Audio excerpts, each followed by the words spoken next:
Nous sommes de retour en direct sur le plateau de TV Finance, votre émission quotidienne qui s'attache à comprendre l'actualité et à en extraire sa substantifique moelle pour vous aider au besoin, affiner vos stratégies d'investissement ou de trading ou bien tout simplement vous faire une idée, vous accaparer un monde qui casse les certitudes les unes après les autres. Et pour continuer dans cet esprit d'analyse, de décryptage, eh bien, il est l'heure de retrouver Eric Seban et son Chronodax. Bonjour Eric. Bonjour. Merci beaucoup Eric d'être avec nous ce matin. Eric Seban, vous êtes trader, formateur et coach. Vous êtes également leader puisque vous avez mis en place le réseau Strafi, qui est un réseau de traders indépendants franchisés. Eric, c'est très anormal ce qui se passe. J'ai l'impression que l'optimisme est toujours de rigueur sur le DAX. Oh, de l'optimisme peut-être pas, mais en tout cas de l'attente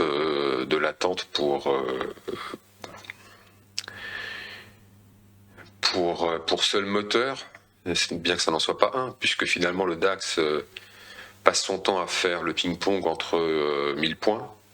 Dans le bas, c'est 22 100, dans le haut, c'est 23 100. C'est les deux gros supports de la zone, ceux que je vous ai mentionnés déjà il y a pas mal de temps. Quand on est dans le bas, il n'y a pas de relais baissier, donc pas d'aggravement de la situation, on est plutôt dans une phase de latéralisation dans cette zone de 1000 points. Et puis lorsqu'on va dans le haut, on n'arrive pas à repasser au-dessus de 23 100. Voilà, pour l'instant, je vous ai mis un graphique en weekly parce que ça gomme le bruit. En fait, ce qui se passe en daily, c'est ce que je viens de vous décrire. Et en weekly, c'est un peu plus intéressant parce qu'on a clôturé sous la zone de 23 000. Et puis la semaine dernière, on a fait un pullback dessus. Vous voyez cette longue mèche, donc on a tapé dessus et puis on est reparti en arrière. Et cette semaine, on est en train de refaire à peu près la même chose. Donc pour le moment, ça ne s'aggrave pas à la baisse, mais ça n'arrive pas à se relever. Bon, c'est pas très étonnant compte tenu du contexte. La raison pour laquelle ça baisse pas plus, c'est toujours la même, c'est parce que les gérants sont protégés. Donc vous avez des gérants qui sont sur la touche, qui peuvent se permettre d'attendre parce qu'ils sont protégés, en attendant de savoir quelle sera l'issue. Et puis vous avez des acteurs qui sont essentiellement la spéculation, qui pour les plus avertis, les plus compétents, jouent entre le bas et le haut de la zone. Ils achètent en bas, ils vendent en haut, ils revendent en haut et ils rachètent en bas. Donc ça, c'est ceux qui savent faire. Ceux qui savent pas faire, ils prennent des baffes, donc ils perdent de l'argent et se demandent quand est-ce que ça va s'arrêter, en se basant sur des convictions et puis sur des analyses fondamentales, alors qu'il faut plutôt regarder le graphique et savoir comment l'interpréter pour pouvoir prendre des décisions et avec quels outils.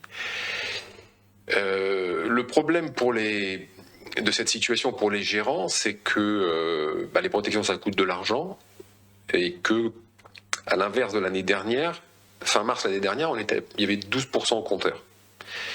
Donc on pouvait se permettre de prendre des protections pour protéger ses plus-values, ça diminuait le bénéfice.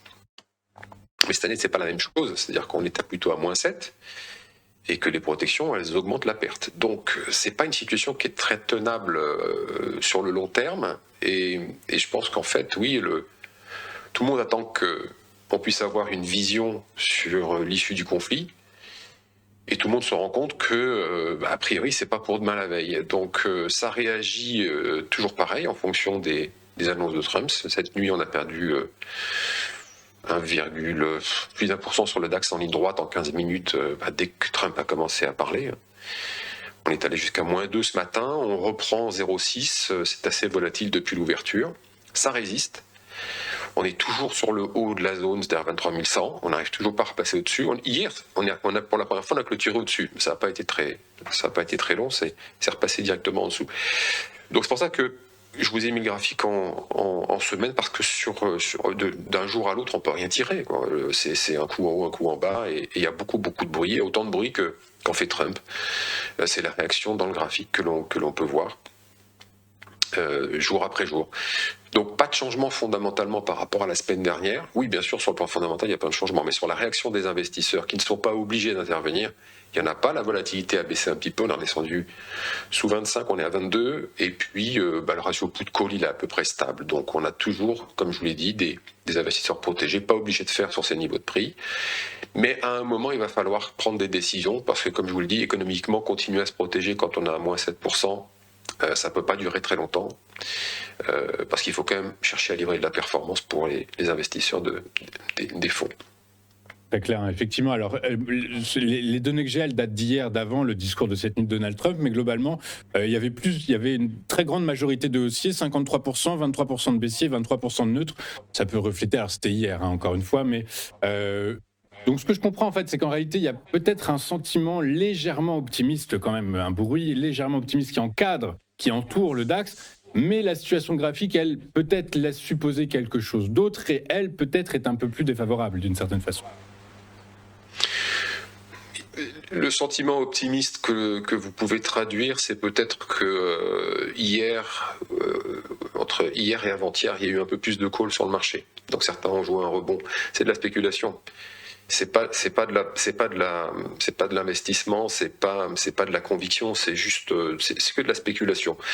Sur le graphique, qui est très clair, c'est qu'il n'y a pas de possibilité de prendre des décisions et il n'y a pas de directionnel depuis maintenant 15 jours. Le DAX, depuis qu'il a touché ces deux supports importants, il reste à faire le ping-pong entre les deux en attendant d'y voir plus clair. Parce qu'il n'y a pas grand-chose d'autre à faire.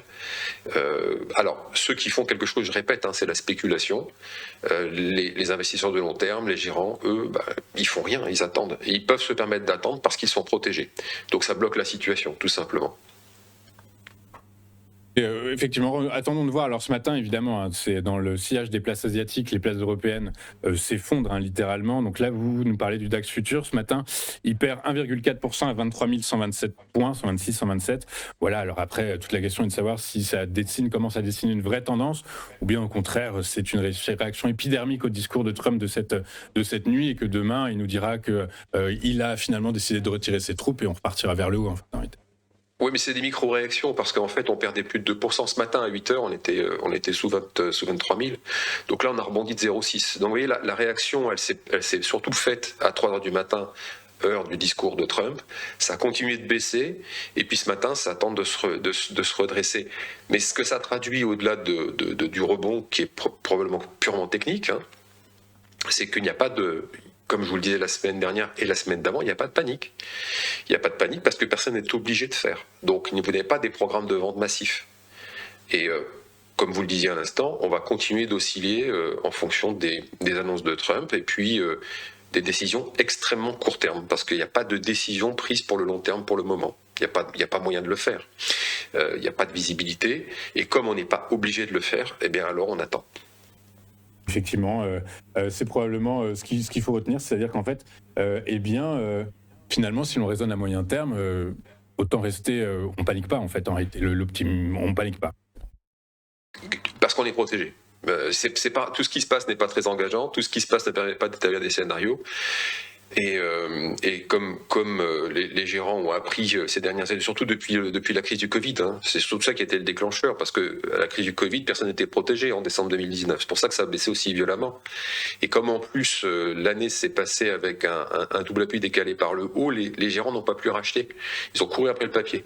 Donc ils ont été obligés de vendre parce que c'était une catastrophe perçue comme telle, et puis il y avait des raisons, quoi. Au niveau du long terme, on pouvait pas envisager autre chose que quelque chose de négatif. Non protégés, obligés de faire, ont vendu. Donc depuis, il s'est passé beaucoup de choses, et notamment ce qui a été appris, c'est le marché peut être très volatile. On peut avoir des flash cracks. Rappelez-vous, l'avril dernier, Trump annonce les tarifs douaniers, on perd 20%, je crois, quelque chose comme ça, et on rebondit aussi sec.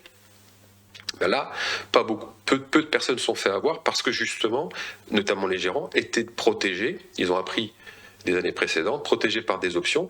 Donc ça veut dire que jusqu'à l'endroit où ça a baissé, ils n'étaient pas contraints de se séparer de leurs actions parce qu'ils étaient protégés par des options qui contrebalançaient la perte temporaire sur les actions. Grâce à ce mécanisme, quand ça rebondit fort, ils étaient toujours investis. Ça leur a coûté un peu de protection. Et ils continuent de faire ça à mesure que le DAX a monté. Ils ont continué à relever le niveau de protection, à continuer de se protéger en achetant des puts. Donc c'est la raison pour laquelle, jusqu'à ce niveau de prix en tout cas, personne n'est contraint de vendre. En tout cas, tous ceux qui sont investis sur le long terme et protégés par des puts. Ceux qui animent le marché aujourd'hui, c'est ceux qui prennent des positions à très court terme, en achetant le bas, en vendant le haut, en vendant la découvert, en achetant le bas, ou alors en perdant de l'argent. Mais c'est que du très très court terme.